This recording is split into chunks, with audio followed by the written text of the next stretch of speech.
Hi everybody, it's Veronica with Lector Helper. So I haven't done a video in a while, but I wanted to take some time to first say thank you to those of you that have been watching the videos, those of you that have posted comments, and especially to those of you who have hit subscribe.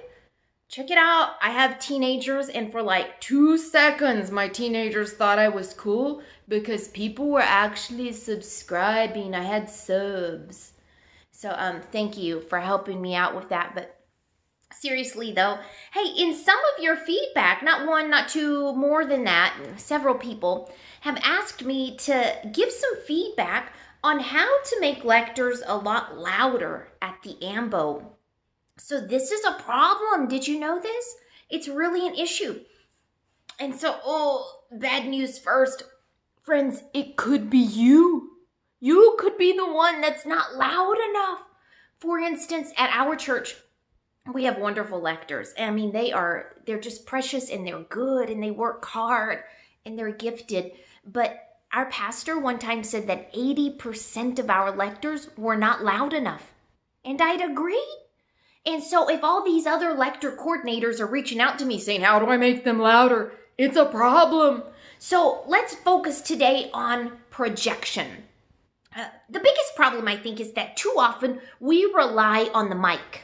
We expect the mic to do more than what it's capable of doing. We have to be the ones to project. We have to make sure that that congregation can hear us with ease. Now, I'm talking in any situation. Let's say 50 people grab a missalette at the same time. They should still be able to hear us with ease. Let's say babies on pew number 8 and 12 start crying at the same time. That's good. That's a sound of life in the church. We love that. But if they are crying at the same time, that congregation should still hear us with ease. It's our job to project, friends. Now, a long time ago, I was a cheerleader, like starting in middle school. And I did it throughout college or actually just into like the first year of college, but I learned several things from cheerleading. One thing I learned was to encourage other people, positive communication. Good job, way to go. And I appreciate that. I'm glad I kept that. I learned how to maybe trust people in situations where I probably wouldn't trust, like, you're gonna throw me in the air, what? And the last one, this is the one you care about. You don't care about all that other stuff. But I learned projection. In cheerleading, one of the first things they taught us is getting loud doesn't happen here vocally. Some people push through right here. Oh, it's bad. You'll hurt yourself. Some people are also, they think they're loud, but they're very breathy. You can hear a lot of air coming through their talking, and that's not good either.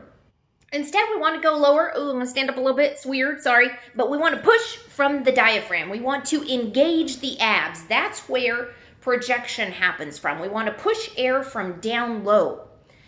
Also, if you by chance have a higher pitched voice like I do naturally, like let's say God was handing out the voices and he said, you get a high one, you get a high one. We're those people, right? If you're one of us, try to bring your voice down a little bit because these lower tones are what resonate best. Got it? So, projection, starting from here. One key to this is, first of all, our posture. Posture. The key to this is you stand up straight with your shoulders back. Feet should be about shoulder width apart. The moment I get up to the AMBO, I first monitor my posture. And let me add this one other thing that I do up there. Maybe it would work for you. I incorporate these 3 longest seconds of silence ever. It's so awkward. Especially in mainstream U.S. communication, we do not like silence. So much so that when we're thinking about something we could be silent, we don't allow us to be silent. We fill the gap with what we call a filler, or there are other words for it, but we'll say, because we don't like silence. So use that nonverbal element of silence to your advantage up there. Get to the AMBO, stand up straight and tall, because that's how we have to do it to project well, and stand there for 2 or 3 seconds in silence and look at the congregation. A reading from the letter of St. Paul to the Corinthians. Those moments of silence are so weird to people that I'm serious. Sometimes I feel like even the crying, restless babies are like, It commands attention. And the Word of God is deserving of that. We may not be, but the Scriptures are deserving of that. So use that to your advantage. Okay, so you want to push from the diaphragm. How do you know if you're doing it well? How do you know if you're loud enough? I think the only way to monitor that, friends, well, you could be listening to the audience. You can see if they're listening to you. You can engage in monitoring audience feedback. But, I mean, seriously, let's just make it simple. Ask somebody for feedback. Ask a friend or family member or somebody on one of the back rows, maybe an usher, to give you maybe a score at the end. Say, hey, so I'm going to give you a scale from 1 to 10. 10 means that somebody that has a hearing issue on the back row, if they can hear me well, then man, that's a 10. If babies start crying and they can still hear me well, that's a 10. Tell me how loud I am. I really want to improve. Get feedback. Ask your lector coordinator, hey, am I loud enough? Feedback is key. So I just want to leave you with this if you don't mind. I don't want to be like a Debbie Downer, but this is kind of the state of the church right now, or the state of humanity, right? A long, long time ago, before these days, people appreciated oratory. It was part of culture. People would sit down and just tell stories, and the rest of the population learned to just sit and listen and appreciate. We're not there anymore, friends. These days, think about our generations.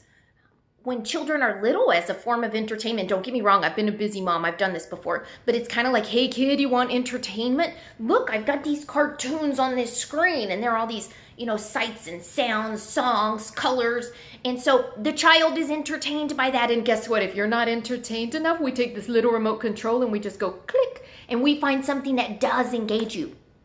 In 2019, everybody carries these little phones, nothing against that. They can be very good. But at the same time, we almost don't know how to just sit and listen to what's around us. Because as soon as we're not engaged with what's on the little screen, we just go click or swipe. And we move it until we're engaged. Then we take these people and we stick them in a classroom. Or we stick them in a church. And we expect them to be attentive. It's hard sometimes, friends. That's kind of why I feel like my career really, one of my goals is to teach people to be active listeners. Our job as lectors includes that a lack of projection can't stand in the way between these people listening to what God has to say to them that day. We must project well.